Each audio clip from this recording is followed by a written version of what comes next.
नमस्कार दोस्तों, मैं हूं सचिन आटे, आपका इन्वेस्टमेंट एडवाइजर। अपने नए यूट्यूब चैनल इन्वेस्ट मनी में आप सभी का स्वागत करता हूं। तो दोस्तों, आज का अपना टॉपिक है इन्वेस्टमेंट। इन्वेस्टमेंट क्या होती है, इन्वेस्टमेंट क्यों की जाती है और इन्वेस्टमेंट कैसे की जाती है।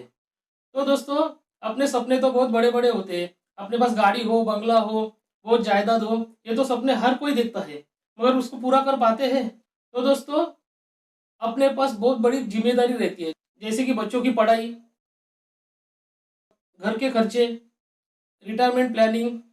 तो उसको पूरे करने के लिए अपने पास होने चाहिए अच्छे खासे पैसे। और अगर अपने पास अच्छे खासे पैसे होने चाहिए तो उसके लिए चाहिए अच्छा खासा जॉब और अच्छी खासी इन्वेस्टमेंट। तो दोस्तों, हम जो पैसा कमा के रखते हैं उसे हम कहते हैं सेविंग, मतलब बचत।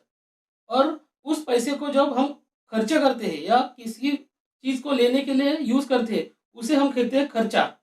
और दोस्तों, उसमें से बचा हुआ पैसा जो हम कहीं पे निवेश करते हैं उसे कहते हैं इन्वेस्टमेंट, मतलब कहीं पे इन्वेस्ट करते हैं उसे कहते हैं इन्वेस्टमेंट। दोस्तों, हम इन्वेस्टमेंट क्यों करना चाहिए? एक तो अपनी संपत्ति बढ़ाने के लिए और दूसरा बढ़ती महंगाई के आगे चले जाने के लिए। मगर दोस्तों, हम इन्वेस्टमेंट क्यों नहीं करते? एक तो अपने पास प्रॉपरली नॉलेज नहीं रहता कि इन्वेस्टमेंट कहाँ करनी चाहिए, कैसी करनी चाहिए और क्यों करनी चाहिए। दूसरा, हम इन्वेस्टमेंट करेंगे तो हमें ऐसे लगता है कि अपनी इन्वेस्टमेंट फटाफट से बढ़नी चाहिए और ज़्यादा रिटर्न मिलना चाहिए, ज़्यादा फायदा होना चाहिए। इसके लिए हम क्या करते हैं कि हमारा पैसा किधर भी इन्वेस्ट करते हैं और उसमें हम फंस जाते हैं। और तीसरा कारण है कि हमें डर रहता है कि अगर हमने इन्वेस्टमेंट की और उसके बाद में अगर वो इन्वेस्टमेंट डूब गई तो उसकी वजह से हम इन्वेस्टमेंट करना ही छोड़ देते हैं। दोस्तों, हमें पता है कि इस कोरोना महामारी संकट की वजह से बहुत सारे लोगों की जॉब चली गई, नौकरियां चली गई, उनके पास पैसे आने बंद हो गए। तो उसकी वजह से उनके घर के खर्चे, ईएमआई, लोन्स सब भरना भी प्रॉब्लम में चल रहा है। इतना प्रॉब्लम होने के बाद भी आप निश्चिंत बैठ सकते थे अगर आपकी इन्वेस्टमेंट अच्छी होती और आपके पास अच्छा खासा पैसा होता तो दोस्तों, अपनी इन्वेस्टमेंट ऐसी होनी चाहिए। अगर आप 5 साल नौकरी कर रहे हो, जॉब कर रहे हो, अब अगर आप 5 साल में अच्छा खासा कमा रहे हो तो उस कमाई में से कई हिस्सा इन्वेस्टमेंट में जाना चाहिए और कई हिस्सा बाकी खर्चे के लिए जाना चाहिए। तो अगर आप 5 साल में कमाया होगा और अच्छी खासी इन्वेस्टमेंट की होगी तो आपके पास अगले 5 साल का रिजर्व होना चाहिए। भले आप 10 साल में कमाओ और अगले 5 साल का रिजर्व रखो, और आपके पास अगले 5 साल का रिजर्व होना चाहिए, ताकि आपके पास कोई भी प्रॉब्लम आए, कोरोना जैसा प्रॉब्लम आए, नौकरी चली जाए या कुछ भी प्रॉब्लम हो जाए, तो आपके पास 5 साल घर चलाने के लिए आपके पास पैसे हो सकते हैं और उसकी वजह से आप निश्चिंत रह सकते हैं। और अगर 5 साल का इन्वेस्टमेंट आपके पास रेडी रहेगा तो उस 5 साल में आप अगर आपकी नौकरी भी चली जाए तो आप कुछ ना कुछ तो करेंगे उस 5 साल में, अच्छी खासी नौकरी तो ढूंढ सकेंगे, बैठे तो नहीं रहेंगे। इसके लिए अपनी इन्वेस्टमेंट अच्छी होनी चाहिए तो आप आगे जाके निश्चिंत रह सकते हैं। दोस्तों, दुनिया में दो प्रकार के इन्वेस्टर रहते हैं। एक ऐसे रहते हैं कि जो पहले इन्वेस्टमेंट करते हैं और बाद में घर के खर्चे करते हैं। जैसे कि मतलब सैलरी आ गई, अपना पगार आ गया, तो पहले वो इन्वेस्टमेंट करते हैं, पहले सोच के रखते हैं कि उस पगार में से इतना पैसा मेरा इन्वेस्टमेंट में जाएगा, और बाद में बाकी के खर्चे करते हैं। तो उसकी वजह से क्या होता है कि आपके पास एक इन्वेस्टमेंट का कोटा हो जाता है, इन्वेस्टमेंट रेडी रह जाती है और आपके पास पैसा बचा हुआ रहता है। और दूसरे लोग ऐसे रहते हैं कि जैसे ही सैलरी आ गई तो पहले खर्चे करना स्टार्ट कर देते हैं, पूरा खर्चा कर देते हैं, और उसके बाद में अगर पैसा बचा तो उससे इन्वेस्टमेंट करते हैं। उसकी वजह से क्या होता है कि अपनी इन्वेस्टमेंट प्रॉपरली नहीं होती और आप कुछ भी बचा नहीं पाते। दोस्तों, हम क्या करते हैं, जैसे हमें नया जॉब लग गया तो हम खर्चा करना स्टार्ट कर देते हैं। जैसे कि फटक से फ्रिज लो, वॉशिंग मशीन लो, गाड़ी लो, और बहुत कुछ खर्चा करो, क्रेडिट कार्ड लो। उसके वजह से क्या होता है कि अपना पैसा पहले ही जाना स्टार्ट हो जाता है। दोस्तों, दुनिया में दो प्रकार के इन्वेस्टर रहते हैं। एक जो जिनका इनकम शुरू होने के बाद वो पहले सेविंग करते हैं और उसके बाद में अपनी ज़रूरतें पूरी करते हैं। और दूसरे जो जैसे अपना इनकम शुरू हो जाए तो पहले अपनी लाइफस्टाइल पे ध्यान देते हैं और वॉशिंग मशीन, बाइक, कार और बहुत सारी लग्जरियस चीज़ें खरीदना स्टार्ट कर देते हैं और अपना पैसा खर्चा कर देते हैं। तो उस खर्चे में वो क्या करते हैं, सब कुछ ईएमआई भी लेना स्टार्ट करते हैं। तो उसमें क्या होता है, जैसे अपनी सैलरी आ गई तो या अपना इनकम आ गया तो फटाफट पैसा कट होना स्टार्ट हो जाता है। जैसे कि बाइक का ईएमआई, कार का ईएमआई, घर में कुछ फ्रिज व्रिज लिया होगा तो उसका ईएमआई। तो उसकी वजह से क्या होता है, अपना पैसा कभी नहीं बच सकता और अपनी इन्वेस्टमेंट ठीक तरह से नहीं हो सकती।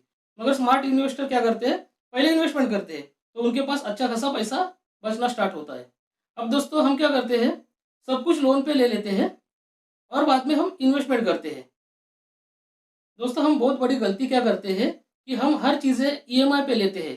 जैसे कि वॉशिंग मशीन हो, फ्रिज हो, कार हो, बाइक हो, सब लोन पे लेते हैं। तो उसकी वजह से क्या होता है कि अपना पैसा सब लोन पे जाता है और हम जो इन्वेस्टमेंट करते हैं, समझो हम इन्वेस्टमेंट बैंक में की, एफडी की, रिकरिंग डिपॉजिट की, तो उस पे हमें 6-7% या 5-6% इंटरेस्ट मिलता है। और हम जो लोन पे सब कुछ लेते हैं उस पे अपना इंटरेस्ट 12 से 18% तो लग जाता है। ज़्यादा करके 15-16% तो होता ही है। तो उसमें क्या होता है कि एक तरफ से हम जो इन्वेस्टमेंट करते हैं वो सिर्फ 6-7% से करते हैं और दूसरी सब तरफ से हम जो खर्चा करते हैं, मतलब लोन करते हैं, वो 15-16% से करते हैं।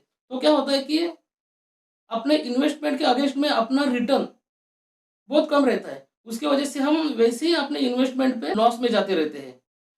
जैसे कि अपने पास अब हमने अगर 2 लाख की इन्वेस्टमेंट की है और 2 लाख का लोन किया है, तो अगर हम 2 लाख रुपए पे इन्वेस्टमेंट पे 7% ले रहे हैं सालाना, तो हमें उसका 14,000 रुपये मिलने वाला है इंटरेस्ट।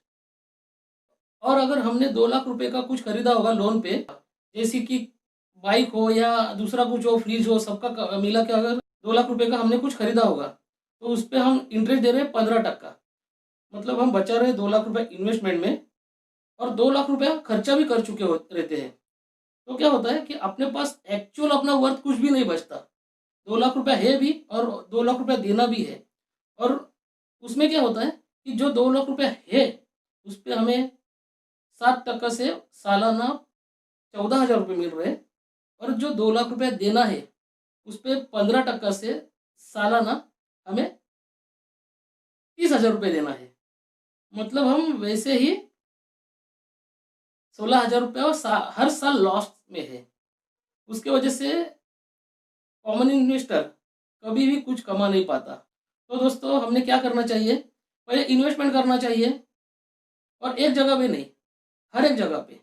जैसे कि थोड़ा बैंक में, एफडी में, रिकरिंग डिपॉजिट में, थोड़ा म्यूचुअल फंड में, थोड़ा दूसरी चीज़ें रहती है जैसे गोल्ड में या गोल्ड बॉन्ड रहते हैं, हार्ड गोल्ड रहता है, सोना रहता है, कॉइन्स रहते हैं उसमें, थोड़ा शेयर मार्केट में।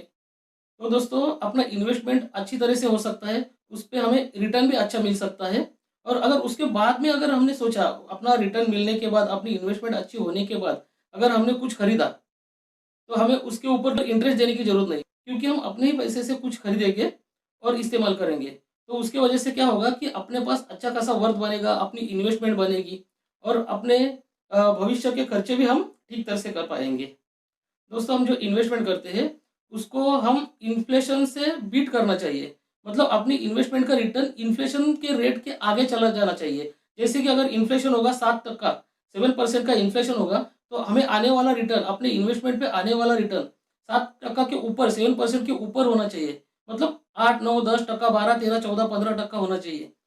तो ही हमारी इन्वेस्टमेंट सफल समझी जाएगी और अपने इन्वेस्टमेंट पे हमें कुछ ना कुछ मिलेगा। इन्फ्लेशन बीट करने का एक अच्छा उदाहरण देता हूँ। समझो हमें 10 साल के बाद सोने की ज़रूरत है। आपके लड़की की शादी हो या कुछ भी त्योहार हो या किसी भी वजह से आपको 10 साल के बाद सोने की ज़रूरत है और अभी आपके पास 50,000 है। तो अगर आप वो 50,000 का सोना लोगे, तो अभी कुछ सोने का भाव चल रहा है 50-55 हज़ार कुछ, तो 1 तोले का भाव चल रहा है। अगर आप अभी 1 तोला सोना ले रहे हो, तो 50,000 समझो लग रहे, समझो 50,000 में 1 तोला सोना मिल रहा है। मगर वो तो सोना आपको 10 साल के बाद चाहिए।